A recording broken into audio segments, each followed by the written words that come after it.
देख लो।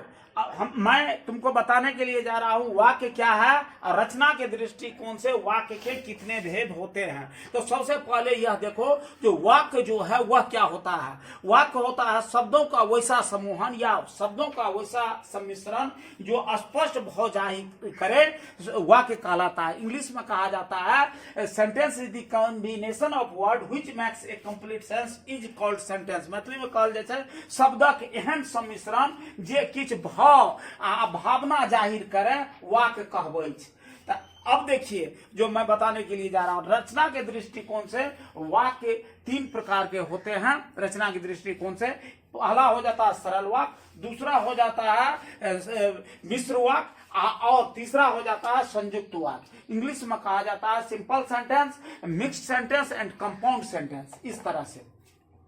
अब सरल वाक्य किसे कहते हैं, सो देखो सरल वाक्य वैसा वाक्य होता है जिस के बनने में सो एक कर्ता और एक क्रिया निश्चित रूप से होनी चाहिए। एक कर्ता और एक क्रिया से बना हुआ वाक्य सो सरल वाक्य कहलाता है। कर्ता की पहचान कौन लगाकर और क्रिया की पहचान क्या लगाकर होता है। जैसे मैं पढ़ा रहा हूं, तुम लोग पढ़ रहे हो। मैं पढ़ा रहा हूं तो मैं यहाँ कौन पढ़ा रहा, मैं पढ़ा, मैं हो गया कर्ता।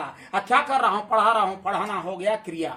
इसी तरह तुम लोग पढ़ रहे हो तो तुम लोग कौन पढ़ रहा है, तो तुम लोग पढ़ रहे हो तो तुम लोग हो गया सो कर्ता और पढ़ना हो गया सो क्रिया। इस तरह से एक कर्ता और एक क्रिया का सो यह आपको संबंध होता है।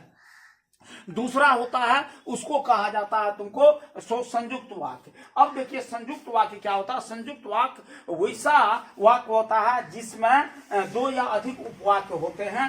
एक उपवाक्य जो है वह आपको सो और ये दोनों जो भी उपवाक्य होते हैं वह बिल्कुल स्वतंत्र होते हैं। और ये सब किंतु, परंतु, अथवा, अन्यथा, या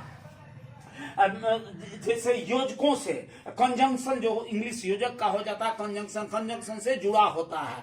तो जैसे आप सारे उपवाक्य जो होता है सो आपको स्वतंत्र होता है। जैसे चुपचाप बैठो अन्यथा चले जाओ, तो चुपचाप बैठो, चुपचाप बैठना भी स्वतंत्र है और चुपचाप बैठना भी में भी एक क्रिया हो रहा है, कार्य संपादित हो रहा है। चले जाओ तो जाने का भी कार्य हो जाता है। इस तरह से यह एक दूसरे पर सो अवलंबित नहीं होकर के दोनों स्वतंत्र होता है।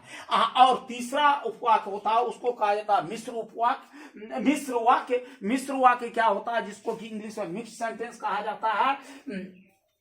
इस मिश्र वाक्य में एक से अधिक सो उपवाक्य होते हैं। एक उसमें सो प्रधान उपवाक्य होता है और दूसरा उस पर आश्रित होता है और यह प्रायः या से जुड़ा हुआ दिखाई पड़ता है। जैसे मैं कह रहा हूं शिव शंकर नहीं आया होता तो पढ़ाई नहीं होती। पढ़ाई का काम किसके लिए संपादित हो रहा, कब हो रहा, मेन उसका कलाकार हो जाता है सो आपको शिव शंकर। शिव शंकर अगर नहीं आया होता तो पढ़ाई नहीं होती।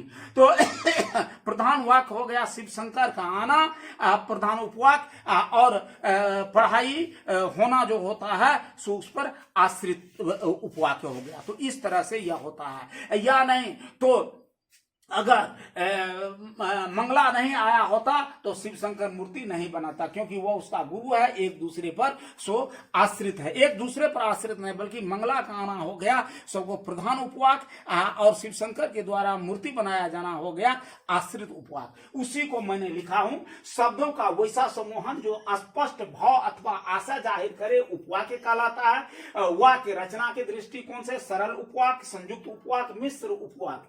अब देखिए सरल उपवाक्य में मैंने क्या लिखा हूं सो देखो, जिस वाक्य में एक से अधिक क्रिया होती है इसमें कर्ता के साथ एक क्रिया का होना आवश्यक होता है। जैसे शिशुपाल पढ़ता है, शिक्षक पढ़ाते हैं। अब दूसरा होता है मिश्र उपवाक्य। मिश्र उपवाक्य में मिश्र वाक्य में क्या कहे, जिस वाक्य में 2 या 2 से अधिक स्वतंत्र उपवाक्य होते हैं और ये, तथा, फिर, अन्यथा, किंतु, परंतु, लेकिन योजकों से जुड़े होते हैं। जैसे चुपचाप बैठो या चले जाओ, मैं आऊंगा अन्यथा तुम काम नहीं करोगे। मैं आऊंगा तभी तुम काम करोगे। तो इस तरह से जो तुम्हारा काम करना, ये सारा चीज में सो संयुक्त में आ जाती है। अब देखिए मिश्र वाक्य में क्या होता है, जिस वाक्य में एक से अधिक सो उपवाक्य होते हैं वह मिश्र वाक्य होता है। एक उसमें प्रधान उपवाक्य और दूसरा आश्रित उपवाक्य होता है। जैसे राजा नहीं आया तो पढ़ाई नहीं होती। तो इस तरह सो राजा का आना हो गया तुमको सो प्रधान उपवाक्य और पढ़ाई का होना जो हो गया सो आश्रित उपवाक्य हो गया। ठीक।